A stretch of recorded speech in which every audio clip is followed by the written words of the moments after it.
Hello everyone.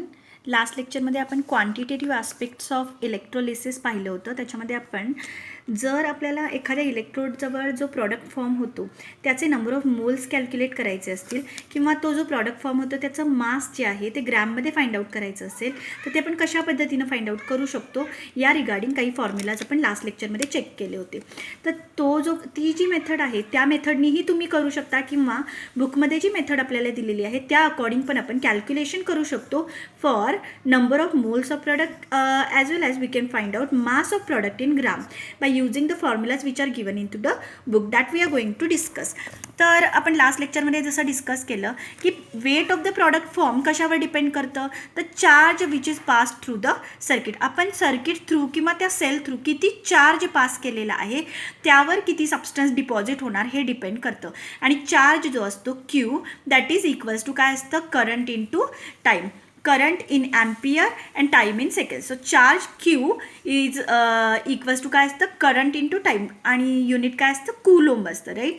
तर आपण किती चार्ज पास केलेला आहे हे जर आपल्याला कळलं तर त्यावरनं आपण इझिली किती प्रॉडक्ट डिपॉझिट झालेला असेल हे काय करू शकतो कॅल्क्युलेट करू शकतो.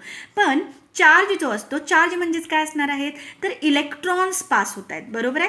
चार्ज पास करतोय आपण करंट पास करतोय काही सेकंदासाठी याचा अर्थ आपण काय नेमके पास करायला लागलोय इलेक्ट्रॉन्स पास करत आहोत.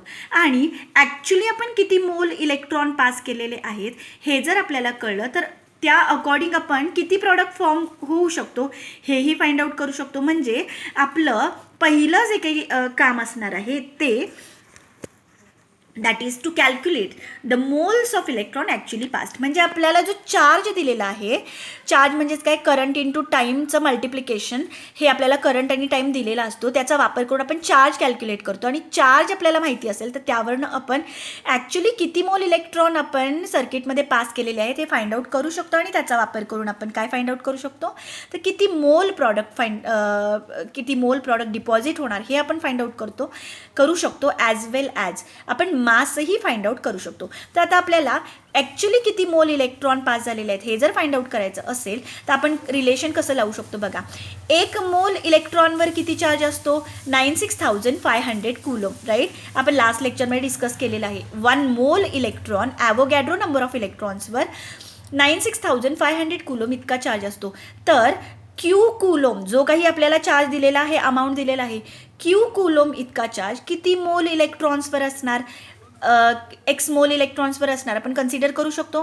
आणि ती एक्सची व्हॅल्यू कशी येणार बघा क्रॉस मल्टिप्लाय करायचं आपल्याला. सो एक्सची व्हॅल्यू फाइंड आउट करताना क्यू इंटू 1 होणार डिवायडेड बाय 96,500.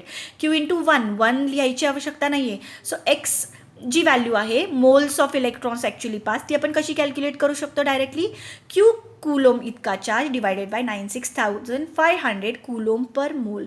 कूलोम्ब कॅन्सल होणार आणि जी काही व्हॅल्यू आपल्याला मिळणार आहे ती व्हॅल्यू असणार आहे number of electrons actually past. Number of moles of electrons actually past आणि हे पर मोल वर गेल्यानंतर काय होणार मोल होणार राईट. सो इतके मोल इलेक्ट्रॉन आपण ॲक्च्युली पास केलेले आहेत असा त्याचा अर्थ. आता आपल्याला पहिल्यांदा काय मिळालं moles of electrons actually passed right. ते आपण कसं कॅल्क्युलेट केलं क्यूवरून फाइंड आउट केलं moles of electrons actually pass. आता समजा जर आपल्याला मोल्स ऑफ इलेक्ट्रॉन्स किती पास केलेले आहेत किती मोल इलेक्ट्रॉन पास केलेले आहेत हे जर दिलं गेलं तर त्यावरून आपण किती मोल प्रॉडक्ट तयार होणार हे फाइंड आउट करू शकतो. कसं तर नेक्स्ट स्टेप काय असणार आहे बघा calculation of moles of product form.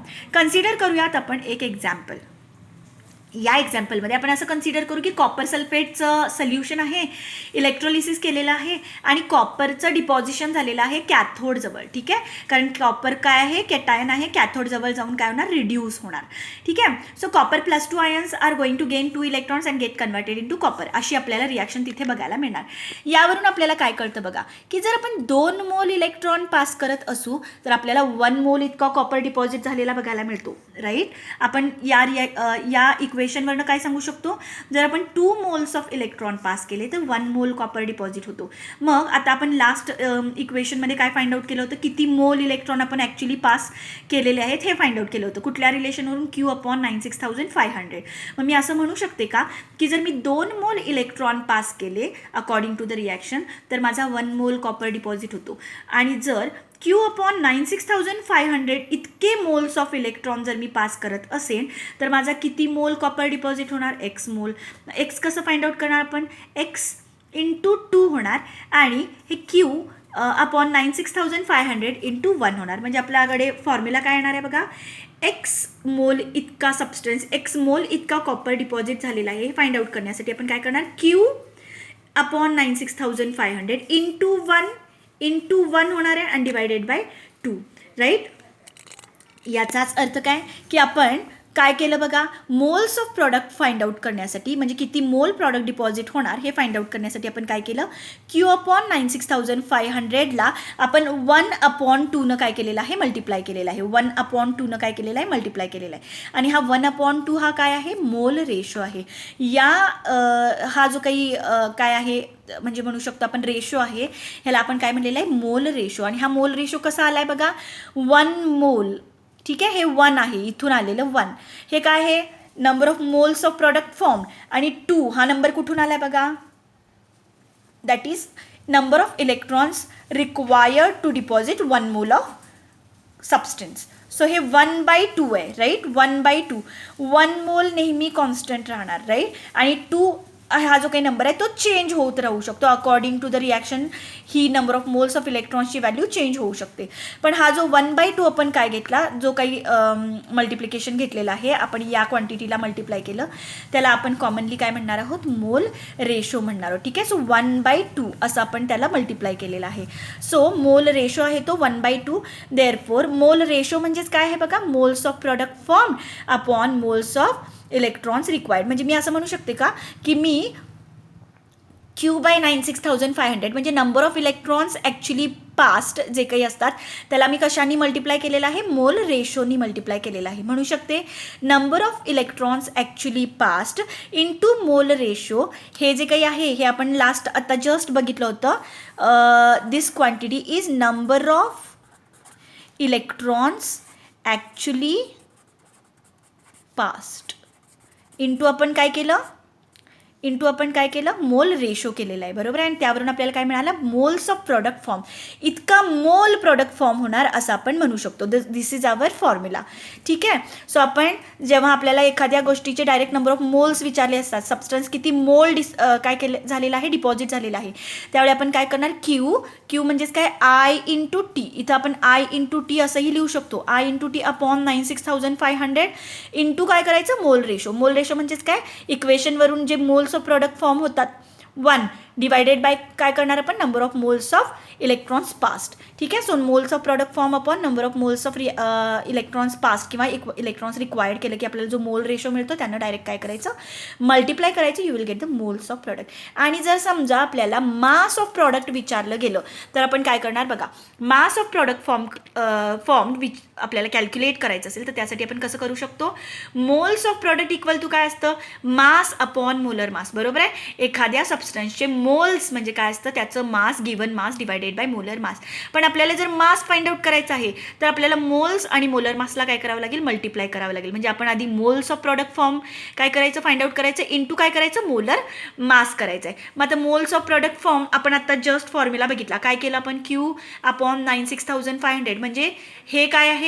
Moles of electron actually passed into mole ratio केलं, इंटू मोलर मास केलं की आपल्याला मास ऑफ प्रॉडक्ट फॉर्म मिळू शकतो. आणि हाच फॉर्म्युला कसा आपण लिहू शकतो? Mass of product form equals to directly आपण काय लिहू शकतो? क्यू म्हणजेच काय? I into T upon 96,500 into mole ratio into molar mass. ठीक आहे. हा फॉर्म्युला सेम आहे exactly as that of our previous formula. त्याच्यामध्ये फक्त चेंज काय आहे बघा. आपला फॉर्म्युला काय होता?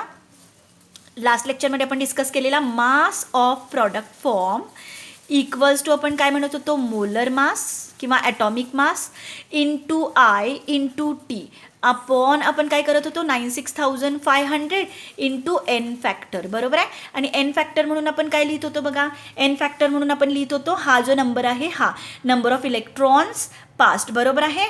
Number of electrons actually past. तर इथं 1/2 घेतलं काय आणि फक्त 2नी डिनॉमिनेटरला मल्टिप्लाय केलं काय? फरक काही असणार आहे काय? मोल रेशोला आपण काय करतो 1/2 घेतो, बरोबर आहे. आणि एन फॅक्टरसाठी म्हणजे समजा ही रिॲक्शन आहे, याचा मोल रेशो आपण कसा घेणार 1/2 मल्टिप्लाय करणार फॉर्म्युलामध्ये इथे, बरोबर आहे. मोल रेशोच्या ठिकाणी 1/2 घेणार. पण समजा हा फॉर्म्युला यूज करून आपल्याला कॅल्क्युलेशन करायचं आहे, तर त्या ठिकाणी लागतो एन फॅक्टर. आणि एन फॅक्टर म्हणजेच काय घेणार आहे, number of electrons actually pass. दोन्ही गोष्टी सेम आहेत. आपण 1/2 घेतलं काय आणि डायरेक्ट 2 नी इथं मल्टिप्लाय केलं काय, काही फरक पडत नाही. याचा अर्थ दोन्ही फॉर्म्युलाज सेम आहेत. दोन्ही फॉर्म्युलानी आपण जरी कॅल्क्युलेशन केलं तरी आन्सर काय असणार आहे, सेम असणार आहे. नेक्स्ट व्हिडिओमध्ये आपण काही एक्झाम्पल्स बघणार आहोत रिगार्डिंग द फॉर्म्युला, आणि त्यावरून तुम्हाला अजून क्लिअर होईल की या दोन्ही फॉर्म्युलाचा वापर करून आपण कशा पद्धतीनं कॅल्क्युलेशन करू शकतो. I hope you are clear with the concept. ठीक आहे. व्हिडिओ जर आवडला असेल तर लाईक करा, शेअर करा, सबस्क्राईब करा चॅनलला, सो दॅट तुम्हाला पुढचे नोटिफिकेशन्स मिळत राहतील. आत्ता आपण इथे थांबूयात. नेक्स्ट लेक्चरमध्ये आपण काही एक्झाम्पल्स बघणार आहोत. Thank you very much.